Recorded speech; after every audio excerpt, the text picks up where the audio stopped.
Assalamualaikum warahmatullahi wabarakatuh. Perkenalkan, nama saya Nela Salsabila dengan NPM 240826090. Izin dokter, sebelumnya saya akan melakukan perbaikan di blok basic BSO 1. Pada kesempatan kali ini, saya akan menjelaskan tentang basic respiratory system. Jadi, basic respiratory system ini adalah pernapasan, proses keluar dan masuknya udara ke dalam serta keluarnya dari paru-paru. Proses ini itu terdiri dari dua tahap, eksternal dan internal. Eksternal ini pertukaran gas antara udara di alveoli paru-paru dan darah dalam kapiler paru. Terus kalau yang internal itu pertukaran gas antara darah dan jaringan tubuh. Fungsi utamanya itu untuk memasok oksigen ke tubuh dan mengeluarkan CO2 dari hasil metabolisme. Adapun anatomi dari sistem pernapasan, yang pertama itu anatomi struktural. Saluran napas bagian atas meliputi hidung, faring, laring. Saluran napas bagian bawah itu ada trakea, bronkus, bronkiolus, dan alveoli. Fungsi dari area konduksinya itu ada saluran yang hanya mengalirkan udara tanpa pertukaran gas. Di area respirasi itu ada tempat terjadinya pertukaran gas, yaitu alveoli. Adapun fisiologi pernapasannya itu, fungsi utama paru-paru adalah pertukaran gas. Oksigen dihirup melalui hidung atau mulut, masuk ke trakea, lalu ke bronkus, kemudian ke alveoli.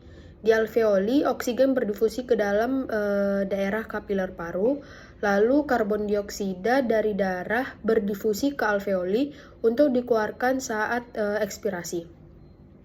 Terus selanjutnya ada gerakan pernapasan.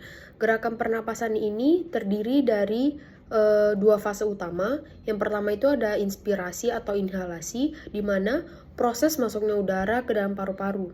Adapun mekanismenya, yang pertama itu otot diafragma berkontraksi dan turun.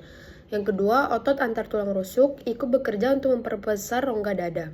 Selanjutnya yang fase kedua itu ada ekspirasi atau ekshalasi, di mana proses keluarnya udara dari paru-paru. Adapun mekanismenya itu yang otot diafragma relaksasi dan naik kembali, terus selanjutnya itu rongga dadanya itu mengecil. Adapun volume udara pernapasan, yang pertama itu kapasitas total paru-paru sekitar 4.500 cc atau bisa dibilang 4,5 liter. Kapasitas vitalnya itu volume udara maksimum yang bisa dikeluarkan setelah inspirasi, maksimalnya itu sekitar 3.500 cc. Volumenya ini dipengaruhi oleh jenis kelamin, usia, dan tingkat kebugaran seseorang. Terus selanjutnya itu ada faktor-faktor yang mempengaruhi pernapasan. Misalnya yang pertama tuh usia. Misalnya kalau dia semakin tua tuh kapasitas parunya itu cenderung menurun. Kalau jenis kelamin, misalnya laki-laki umumnya itu memiliki kapasitas paru lebih besar dari yang perempuan. Terus yang ketiga itu ada suhu tubuh. Suhu tubuh itu seperti demam dapat meningkatkan laju pernapasan. Terus yang selanjutnya itu ada posisi tubuh. Posisi tubuh itu di mana posisi duduk itu lebih mendukung pernapasan dibanding saat kita berbaring. Terus yang terakhir itu ada aktivitas fisik, di mana meningkatkan kebutuhan oksigen sehingga frekuensi napasnya ini bisa meningkat. Kesimpulan yang bisa saya sampaikan dari presentasi kali ini itu, sistem pernapasan sangat vital ini untuk kehidupan karena mungkin ke tubuh untuk memperoleh oksigen dan mengeluarkan karbon dioksida.